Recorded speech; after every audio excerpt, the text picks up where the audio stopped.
آدم مختلف مٹیاں جمع کر کے ذرات الارض وہ ڈالی گئی. قیامت تک جس سرزمین پر انسان نے پیدا ہونا تھا اور انسان نے رہنا سہنا تھا، وہاں پہنچنا تھا، سمندر کا تہ کیوں نہ ہو، وہاں کی مٹی بھی شامل کی گئی. اور جب آدم علیہ السلام کا قالب بن گیا جسم تو مٹی بچ گئی. آلوسی نے لکھا ہے ملائکہ نے بارگاہ الہی میں عرض کیا تو خدایا کچھ گوندی ہوئی مٹی بچ گئی. اب تعالیٰ نے کہا سرہانے دفنا دو. فنبتت النخلہ، اس سے کھجور کا درخت پیدا ہوا. اس لیے حدیث میں اکرموها النخلہ فانہا عمتکم، کھجور کے درخت کا اکرام کرو، یہ تمہاری پھوپھی ہے.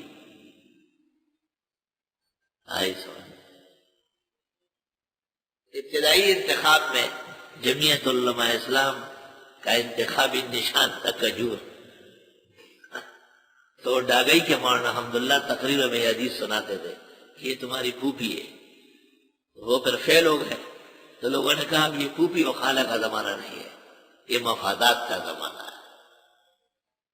اور روح اللہ ایک بڑا بہترین شاعر تھا، اگر جلسوں کے نظموں بھی بیداد جمعیت چنڈا دی ہر دے کے منظور بھی اور ڈکل سرور بھی. یہ جمعیت کا جھنڈا ہر جگہ منظور ہو، اس کے ساتھ خوشی وابستہ رہے. ڈر خلا دم ہے ہر جلسہ کے بعد پاسے دو بدلے تو روح اللہ کو روح الامین وفات کینسر بارے مرشد ہے. استغفر اللہ.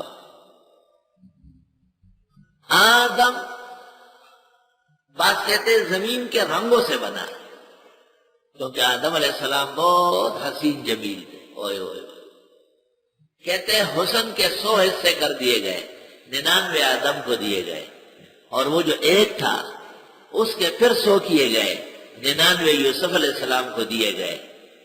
اور وہ ایک کا جو 99 کے بعد بچا ہوا ہے وہ پھر عام انسانوں کو دیا گیا. اسی میں یوسف خان شیربانو، آدم خان درخانیہ، بارہ میں گورو، شاید بارہ میں گلندامہ، عشق معاش کے لیلا مجنون لڑنے لگے. شہزادہ بارام بے اس نے خبری کیا، گلاندامہ بے لگتا گل گندری جی گی، اور گلاندامہ وفرتا پپالک باندے اور غلولی و فرشون لاندے باندے.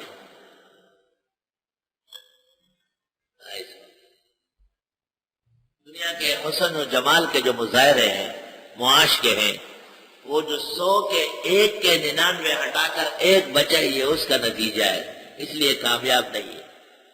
ایک آدمی نے کتاب لکھی ہے عشق نا تمام.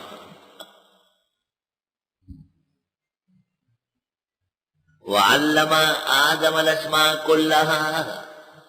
ایک نقطہ یاد رکھو، ملائک کو کہا انی اعلم ما لا تعلمون، تم نہیں جانتے.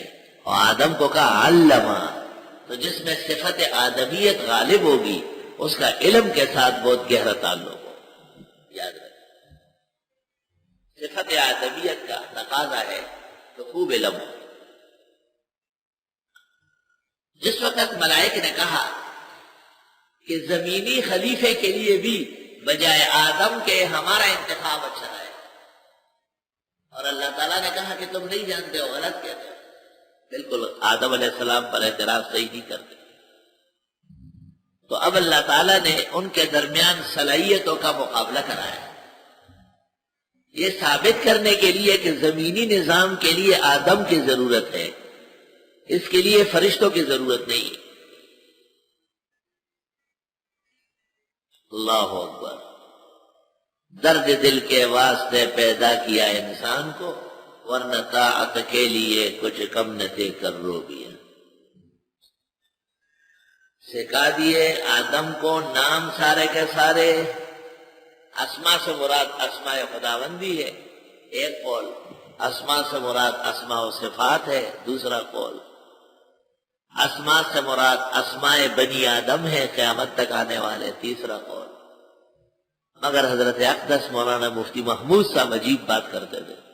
وہ فرماتے تھے کہ یہ بات ٹھیک نہیں ہے، یہ تینوں باتیں کمزور ہیں، اور فرماتے تھے کہ دیکھو ان کی تسبیح تحمید تقدیس تو مسلمہ ہے، اس میں کون کمی کر سکتا ہے اور شک کر سکتا ہے؟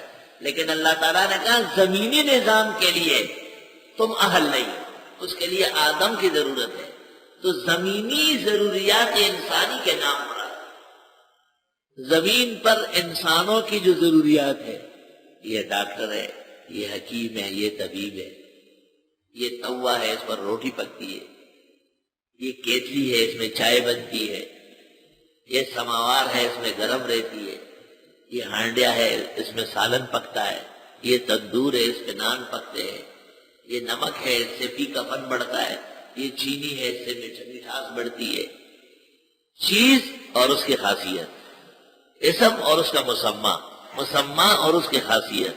اللہ تعالیٰ نے فرشتوں کو بٹھایا جیسے امتحان گاہ میں بیٹھتے، سب بیٹھ گئے، اور آدم علیہ السلام کو بھی درمیان میں بٹھایا. اللہ تعالیٰ نے کہا بھوک لگے گی تو روٹی کھانی پڑے گی، پیاس لگے گی تو پانی پینا پڑے گا، بیمار ہوں گے تو علاج کرنا پڑے گا، تھک جاؤ گے تو آرام کرنا ہوگا، گرمی آئے گی تو باریک کپڑے پہنو گے، سردی آئے گی تو موٹا کپڑا پہنو گے، سر چھپانے کے لیے گھر ہوگا، اس کی چھت و دروازے ہوں گے، یہ سب باغات، زمینیں، کھیتی، فصل. آئی سوال. آدم علیہ السلام بیٹھے ہوئے، ملائک بیٹھے ہوئے، امتحان ہے. اس کے بعد اللہ تعالیٰ نے کہا اچھا اب بتاؤ کیا کہا میں نے، روٹی کہاں پکتی ہے، سالن کس میں پکتا ہے، اور بیماری میں جو کام آتا ہے اس کو کیا کہتے ہیں، اور صحت میں جو ضروریات ہے اس کی تفصیل بیان کرو. فرشتوں نے نہ بھوک لگنی ہے، نہ پیاس ان کو لگتی ہے، نہ وہ بھی انہوں نے کہا کو یاد کرتے تھے. وہ اسی طرح جو ہے نا مولانا جلال الدین حقانی کے طلباء کی طرح بیٹھا رہے. مولانا جلال الدین کا مدرسہ تھا منبع العلوم و امیران شاہ میں. مولانا شیر علی شاہ کو کہا کہ اس کو وفاق میں شامل کرو. انہوں نے بڑی محنت کی، رہنے دو، ان کا کام وفاق نہیں ہے، نہیں ہمارے بڑے قابل طلباء ہے، وفاق میں اول آ جائے. مولانا وہاں سے فلائٹ کر کے کراچی آئے، میں ساتھ ہو کے حضرت مولانا سلیم اللہ خان کی خدمت میں گئے، اسی وقت وفاق میں داخل کرا دیا. جب سال پورا ہو گیا دور حدیث کے 10 طلباء تھے. مولانا نے ان سے پوچھا کہ تمہیں خط آتا ہے لکھنا؟ وہی جی. یہ رقم تک کاتبان جو ایک قسم کے کاتب ہیں، خوش نویس ہے. کہ چلو مبسوط لکھو. ایک مضمون لکھوایا، اس میں لفظ آیا مبسوط، تو 9 کے 9 تو چپ چاپ بیٹھے رہے. انہوں نے کہا حدیث کا پرچہ ہے، کافر ہو جائے گی، غلطی آ جائے گی، فیل ہونا اچھا ہے، کافر نہیں ہونا اچھا نہیں ہے. ایک نے لکھ دیا تھا تو اس نے مبسوط سواد سے لکھا تھا، دار فرختگان و نسل لے. تو 9 کے 9 بری طرح فیل ہو گئے، ایک کہیں سے پاس ہو گیا. تو مولانا شیر علی شاہ سے ہم نے جو فیل ہوئے تھے ان کی دعوت کی. اتنے بڑے پیمانے پر فیل ہونا بھی غیرتی قوم کا کام ہے. اور اس ایک کو کہا جو پاس ہوا تھا وہ اتنا بندر حاضر ہو رہی تھے، کرا لے لڑکی در کے میڈم غریب امچے طرح غلط ہے. مولانا بسرا پاس سے لڑکی ادھر دائیں دائیں کم ستا ملگری فیل کے دلتا تو ضرورت ہے پاس کے آئے اس کو لوڑ کو مخواہ لا الہ الا اللہ.